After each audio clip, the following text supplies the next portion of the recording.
Hello, hello, hello. Hello, greetings. Greetings. How are you? All right, how are you? Very good. Good to see you.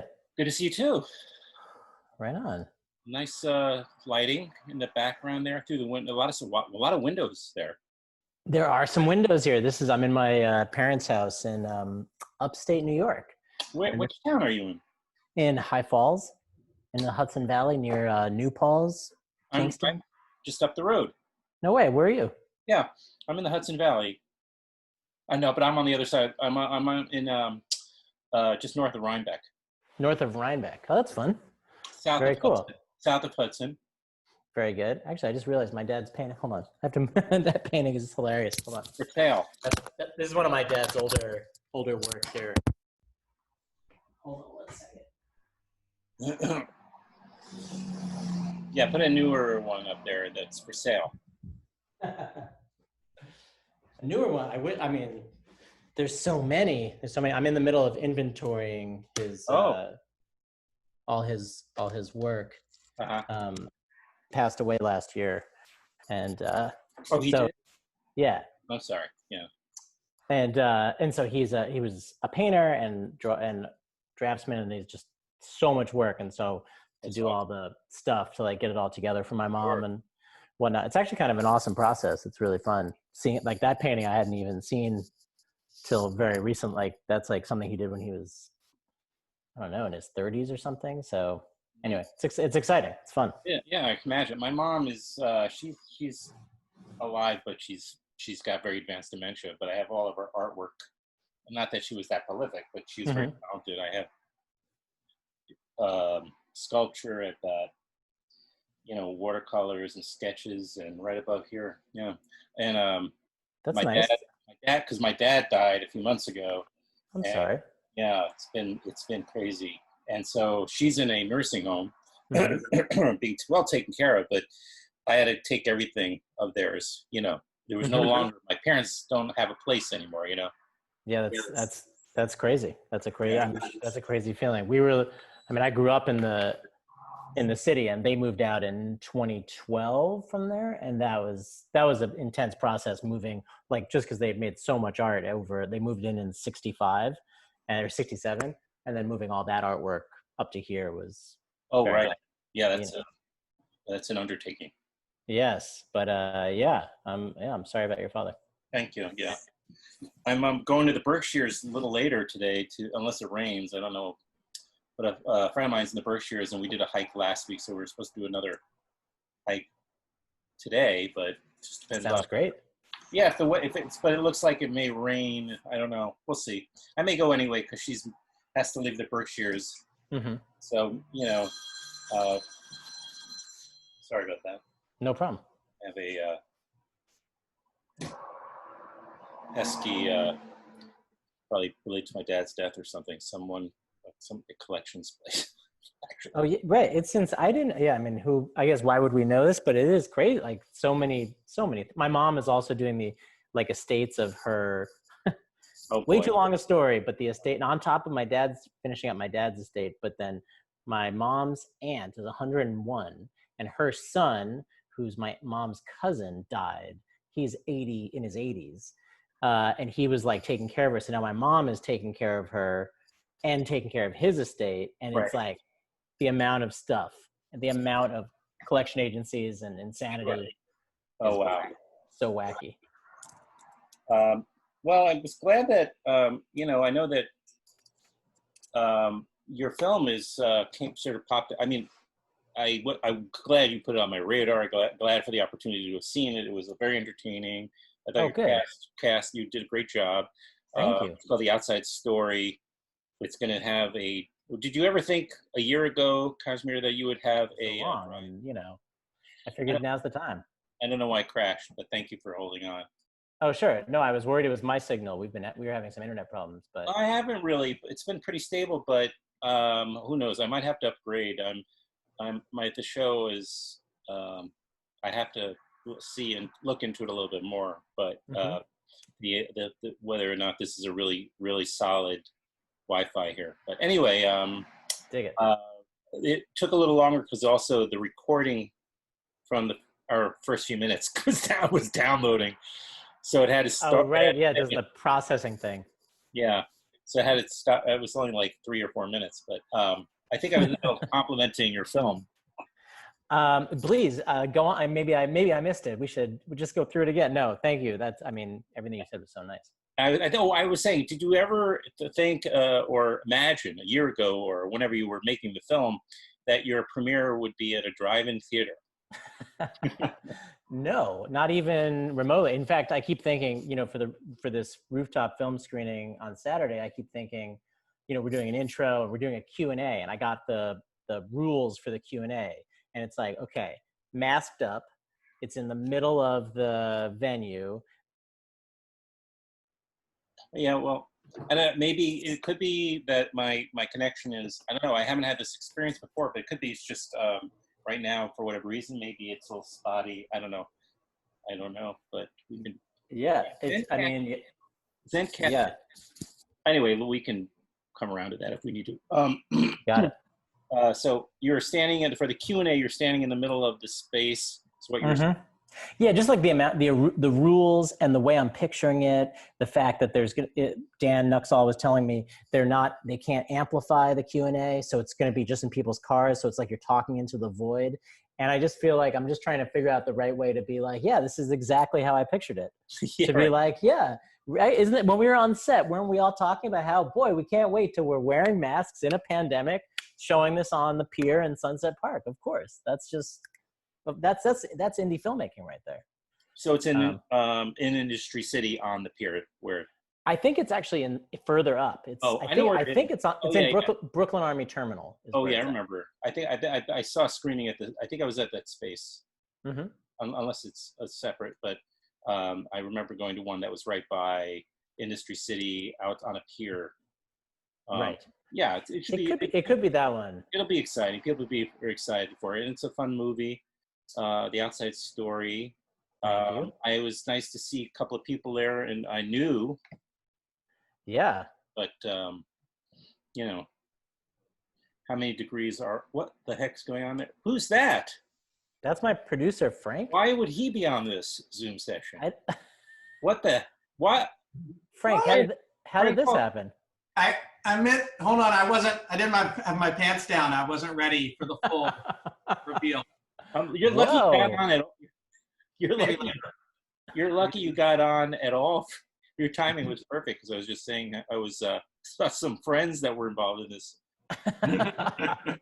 Yeah. I saw Frank's name appear before, and I thought, wow, that's weird. I didn't know he was a hacker. I didn't know he could hack into podcasts. I know. I made a little error by testing the link early. There doing something. So nice to see you. Nice to see you. I'm into I haven't pulled this off successfully yet, and because we crashed twice, and we may yet again. But I reached out, and then I also reached out to my old summer camp friend Matty Mayer. Matt Mayer, love Matt Mayer.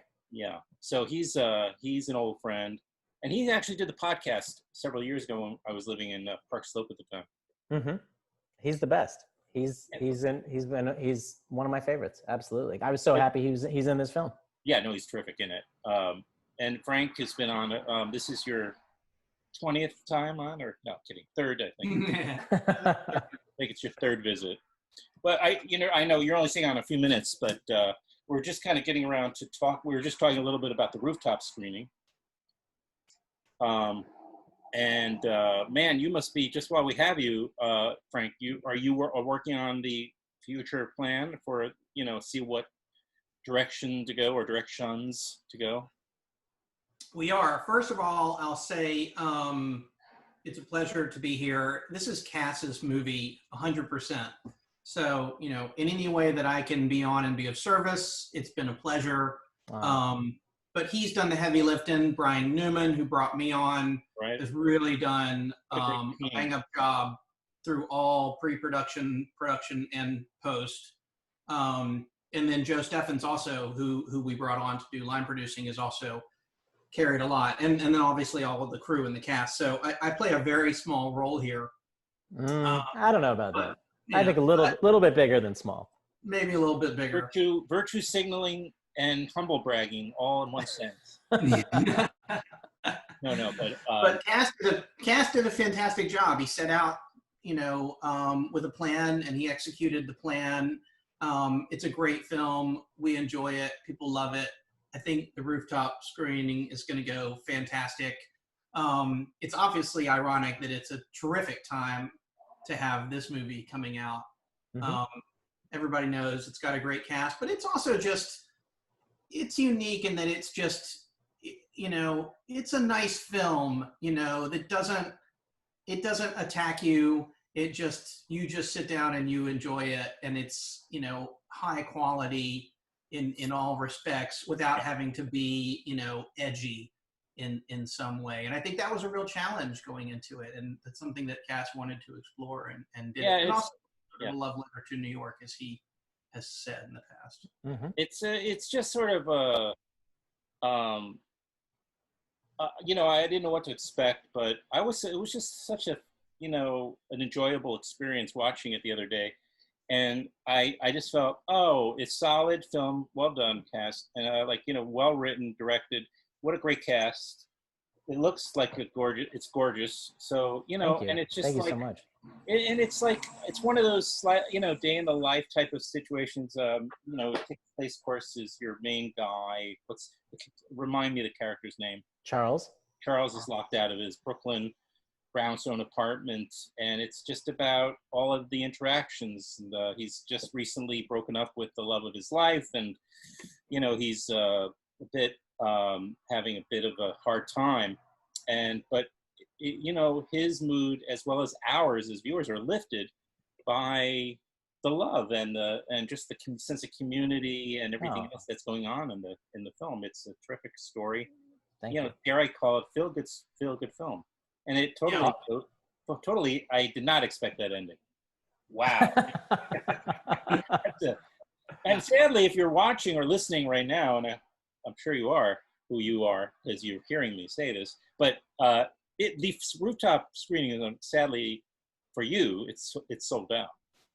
That's true. That is true. But maybe you can just crash or something. I'm not gonna. Yeah, pull the car up. The screen's big enough. You could probably see it from the street. I don't, gather around. Yeah. It's fine. Sure. The other thing I was thinking about on the beach this morning, I mean, we've played around with the notion that this is the outside-inside story, but it's like for everyone who's inside trying to get outside, this is somebody outside trying to get inside. Totally. It's totally.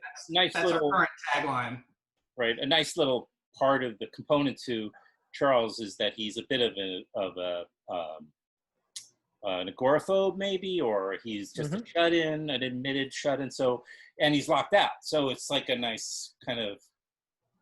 Yeah, I think I wanted someone. I was trying to figure out what was the simplest, cleanest way to put someone in a position where they're totally uncomfortable, where they have to kind of rediscover, what they've been taking for granted. Frankly, they've been taking life for granted. They've been taking their block for granted, their city for granted. I mean, I've lived in New York City all my life, and I don't think it's something that's just New York City people know about, but you live in a city, you live in a town, it's so rich, it's so full of life, and human nature basically dictates that you just tune that out. Yeah. That you just tune it out. You forget about all these kind of unique, special things and the people around you and I don't know, I feel like I've had that same feeling experience. I've been locked out. I mean, when you get disrupted, even in that simple way where Charles gets locked out of his apartment, I just felt like it was a great opportunity to then foist the world upon him, and he can't really escape it. He's actually got to navigate it. So you said feel good. Dare you say feel good? I dare you to say feel good. It is feel good. I wanted to make something life affirming. I love movies that beat me up. I love movies that are harsh. I have no problem with that. I think that's wonderful.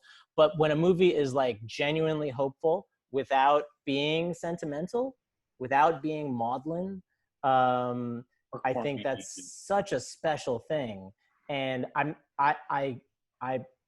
that to me was the challenge. How do you make this movie that's life affirming? How do you make a movie that's about these kind of life ideas, without it being sentimental. And so that I think is that to me is what I was thinking about. I feel like every day when I was on set, are we staying cool, or are we drifting into too much kind of syrup? And so I because of Brian Tyree Henry, Sonequa Martin Green, Sunita Mani, I mean, I feel like they gave us that edge. So yeah. Well, you can also earn your syrup, by the way. But at a certain point, at a certain point in the film, if you're really being authentic, I think you earn a little syrup.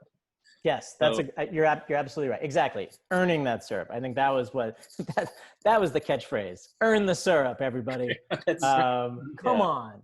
And no, I think you're right, and that's what we were shooting for, and hopefully we got there. Well, it's going to be at the Rooftop Films, which I'm glad is figured out how to do a variation of a festival this summer. Mm-hmm. It's a short season, obviously. No, I mean, you were saying, you were saying, hey, did you ever think you'd have your premiere at a drive-in in Brooklyn Army Terminal? And definitely the answer is no. But I will say that when Tribeca was going to play at Tribeca Film Festival premiere there, and when that got canceled, I thought, I guess the ship has sailed on having a big screen premiere in New York City. I was like, maybe someday it'll play in a theater, but then that starts to look less and less likely. So you're like, all right, it's just it'll be streaming, and that's fine. That's a great life for it. But I'd be lying if I didn't say that having a big screening of this movie, I think this movie looks beautiful on the big screen. I think because it's a small problem that kind of unfolds, I think it actually plays really beautifully up again, in conflict with a big screen.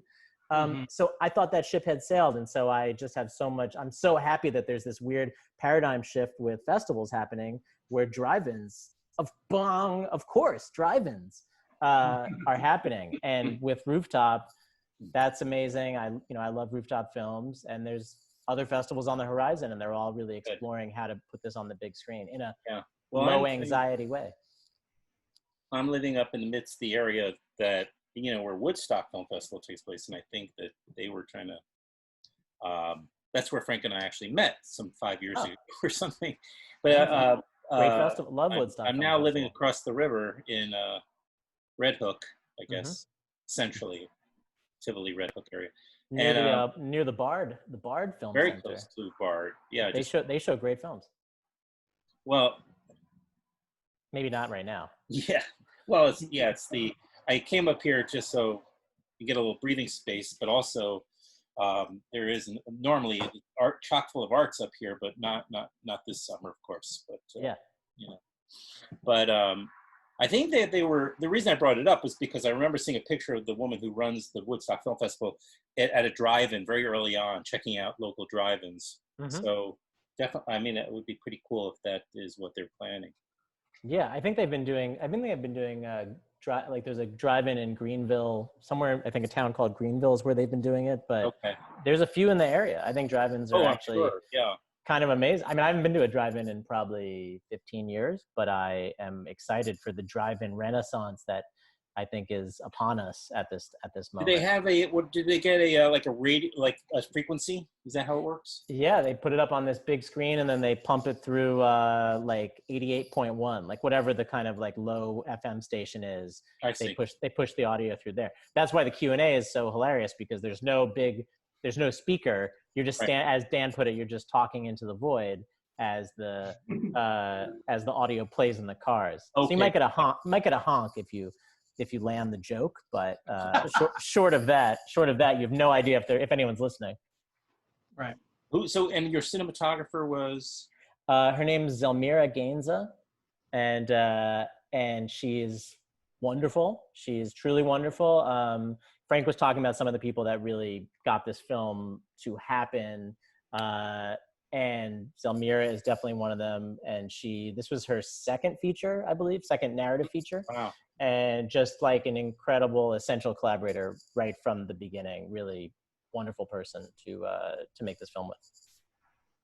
And is this how many features have you made now? Is this your narrative features? Is this your first? Who, me? Yeah.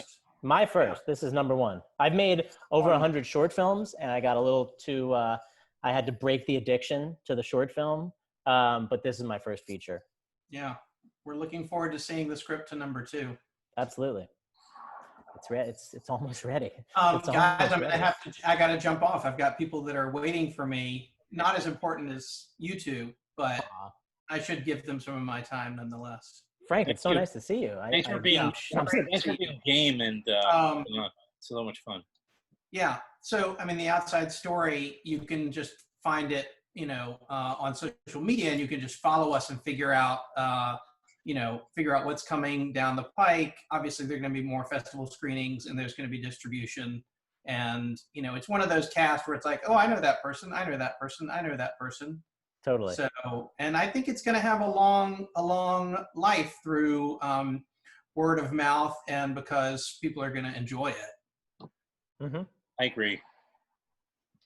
I always say this is a hard film not to like. I'd be, I don't know what someone would say about it. Yeah. Right. So, that's kind. Right. I challenge you to watch it.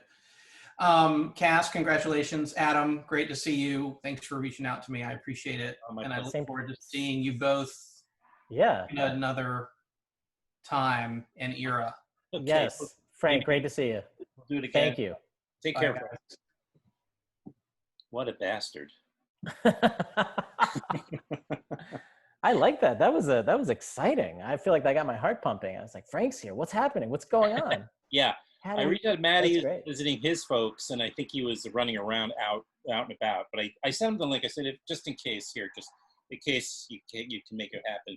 Get him on here. That'd be great. And then, I've been doing these 1-minute interviews with the cast and crew, very slowly reconstructing the film with very, very tiny little interviews. And I did one with Matt Mayer, and he's the best. That guy is the best. Yeah. He's very beloved. We're still a community from our summer camp. Mm-hmm. But and everybody, his name comes up all the time because he was a great kid. Yeah. And he's a great whatever that you call it after being a kid. Adult. Was it day camp or was it sleepaway? Oh, sleepaway. Yeah. No, he was a teenager. We were it was up in Vermont. Okay. And, I'm sure it was at least 2 or 3 summers that we overlapped, but I was older. So I was I believe a camp counselor when he was a camper. So he's like 5 or 6 younger than I am, but yeah. Camp friends, man. Camp friends are the best. Yeah. We're more in touch than ever right now because of what's going on, Mm-hmm. And I wanted to mention that in the context of that, there's a little bit of an irony in the sense that now we're all shut-ins, but also that, it's a nice movie to see right now also, mm-hmm. Especially right now for whatever reason. And your character is, he's good everyman, for the COVID age. Yeah, right. Yeah. Again, is Brian. What's that? Brian Tyree Henry, and he plays Charles Young is the character's name. Right. I know you ran through some of the actors before. Yeah. I mean, it's like, I guess I kind of love movies that have really nice ensembles. I'm not saying, I'm not trying to draw a parallel between, let's say, us and Nashville, but anything where, let's do it. Or let's do it. Yeah. No, but I love movies where people surface, disappear, surface, come back, and then the tapestry kind of reveals itself. And so again, when I'm writing it, I'm looking for this great excuse to bring, half of these actors I had never met before. They were just people I admired, who I just loved watching. Sonequa Martin Green, I loved on The Walking Dead. Brian Tyree Henry, of course, on Atlanta, which is probably my favorite show on TV right now.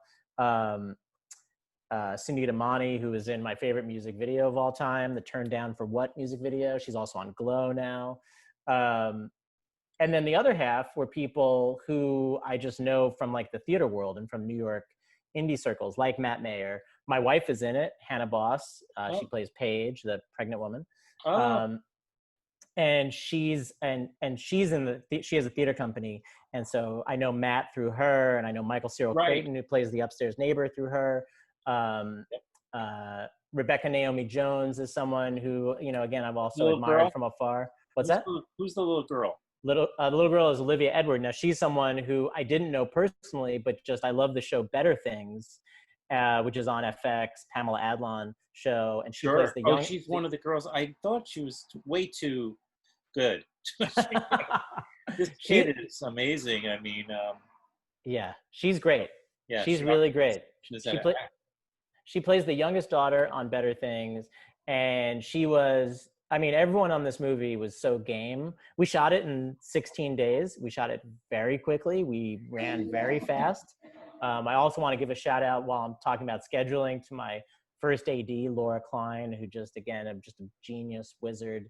But I think we had to have actors who were like totally good to go with like jump out of the van, do it, 2 takes, back in the van, next location. Mhm. And Olivia was someone who I just feel like was like the epitome of that spirit, who was just like totally up for anything, so prepared. I don't know. I haven't worked with that many child actors. And so you know, you hear kind of stories, and she was so incredible and so poised. And she freaking learned how to play you know, I mean, she knows how to play the piano, but she learned how to really do a pretty good job. Mirror Yeah, the, and that was good. That was a great scene, great moment. oh, thank you. That's a fun, yeah, I mean, that piece, uh, man, that was fun building up to that, and fun getting to that moment was really, I guess that's a kind of earn your syrup moment. I mean, That's I wouldn't true. say Right. that's necessarily sentimental, but earn your tears. Well, Earn your yeah, and, tears. right, and or just or even the comedy bits. You know, you have to earn those too. Otherwise, they're just these. You know that you're just trying. They're out of place. You know, if you're not careful, Mm-hmm. they're just thrown in. When you're making a film about real emotional moments. Yeah, Um, I totally agree. yeah. So it again, the film is called The Outside Story, and we've all forgotten our keys at home at one point or another. Have you ever been locked out? Have you Oh my God. ever? Oh yeah, sure.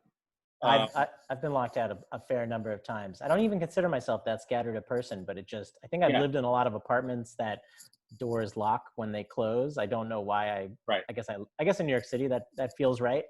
But yeah, I've locked myself out a few times, and it's usually I've had a mostly interesting experience. It's been annoying and very interesting. So Yeah. Well, I think it usually happens when you're out of when you're not doing your typical what's the word, ritual.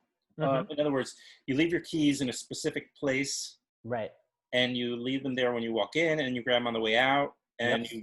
if you do that more than a handful of times, chances are you won't lock yourself out. It's when you accidentally, that one time, because your phone is ringing and you're distracted or something happens, and then you put them somewhere else, and then you run out of the apartment. Yep.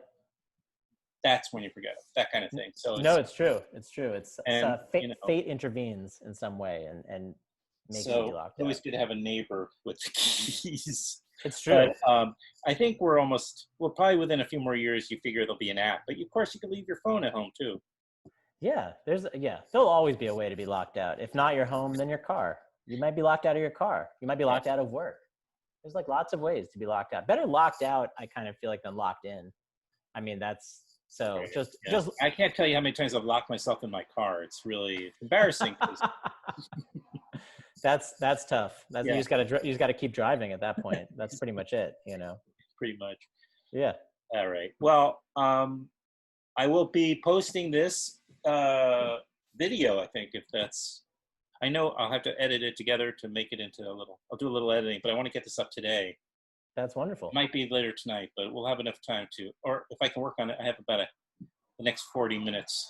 So maybe I can get some of this done right. And just post it. And then the audio version, I'll get up. I'll also put up as soon as possible. But another thing we can do is, and we could always do a part 2, honestly, when you get to the distribution conversation. That'd be fun. Yeah. You know, I'm happy to do it again. Maybe we can bring on some of the cast then or something like that. Oh, that would be great. I bet we could. So I'm happy to do it. I like sticking with films through their life cycle and supporting. So it's a good one. I like finding 2 or 3 indies every year that are truly that I really like, and then I just like doing what I can and getting the word out, getting people to see it. last year one of the movies was South Mountain with Talia Balsam. Oh, I haven't seen it. Oh yeah, yeah. She is Okay. she is a revelation. I know it's like kind of like a trope term to use, but she's an almost every moment of this film. And it's Oh, I want to directed check by it out. Hilary Brocker, who is the chair at the Columbia Film School, Columbia Okay. University.